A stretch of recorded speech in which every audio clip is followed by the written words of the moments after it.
She spoke of the parting in a mundane way, as if she were reporting on a trip to the movies. People are rarely interested in the feelings of those they are indifferent to. Kevin was in love and couldn't believe his ears. Why had she done this to him? But Millie bravely went forward, and he stayed. Kevin Burke, Queen Camilla's first man, left at the age of 77. Millie Shand was very popular in her youth.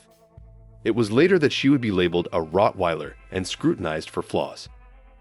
When she was compared to Princess Diana, it wasn't very fair. First of all, there's a 14-year age difference.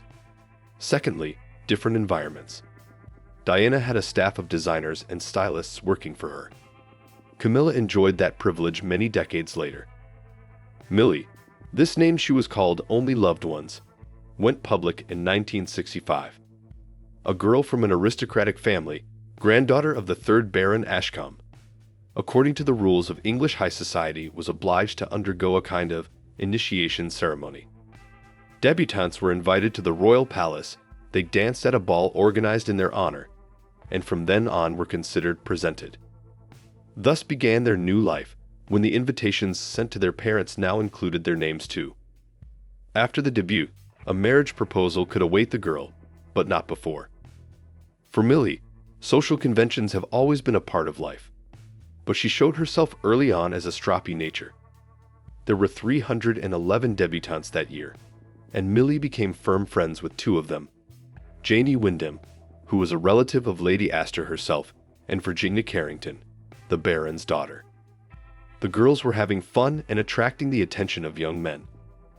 Millie was the center of attention, even if she was not considered the most beautiful, but the sharpest on the tongue. She met Kevin Burke in Knightsbridge in 1965. He was 19 years old, and he belonged to the same circle.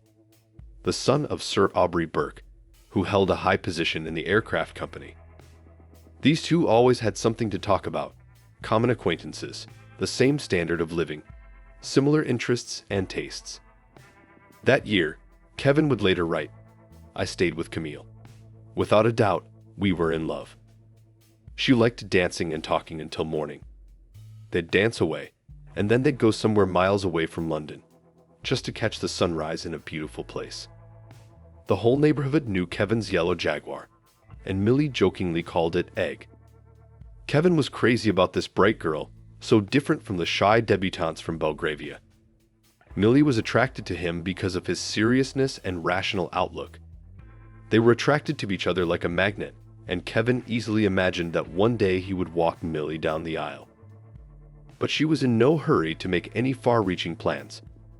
Millie bobbed smoothly on the waves of life, like a boat, and had no immediate plans to dock on any shore. As soon as Kevin became a little more demanding, she slipped away from him. Slipped out and made it clear, no need to keep her tied up. A resignation followed, and Kevin was literally shaken. The breakup was hard on him, and at first he believed Millie would change her mind. But for her, the story was over. Her first man was a thing of the past. It took him a while to recover, and he married much later than his peers, at the age of 42. By that time, Sir Kevin Burke had become the head of 3 large companies, and as his wife he took his own employee, advertising manager Peter Baker. 14 years of marriage ended in divorce, and then there was a new meeting.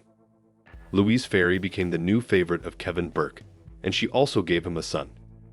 At that time, the happy father was 58 years old.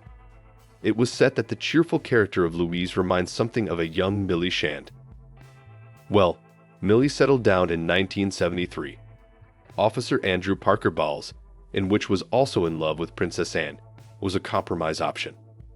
Camilla was already acquainted with Prince Charles. They had already formed a relationship, but such a girl did not approve of Buckingham Palace. Not waiting for the crane in the sky, Millie preferred the tit. Further, you are familiar with, Charles was out of control. Then he married Diana Spencer. Then, in marriage, we were 3. Many years later, Camilla divorced, and Charles. The royal court did not allow them to connect, but then went on the backtrack and the Queen of England. In 2005, Millie Shand became the wife of the Prince and Duchess of Cornwall. But history likes to take unexpected turns. the one who was once unwelcome at the palace now wears the crown herself. As of May 2023, Camilla is the crowned Queen of England, not ruling, but consort to Charles Idui. In August 2023, she had cause to remember Kevin. He passed away at his estate. Throughout his life, reporters repeatedly tried to talk to Burke about his relationship with Camilla, but he always spoke very warmly of her. The first man of the current Queen of England did not allow himself to say a single bad word in public. Friends, thank you for watching. Support the channel by subscribing, liking, or commenting. And see you in new exciting videos.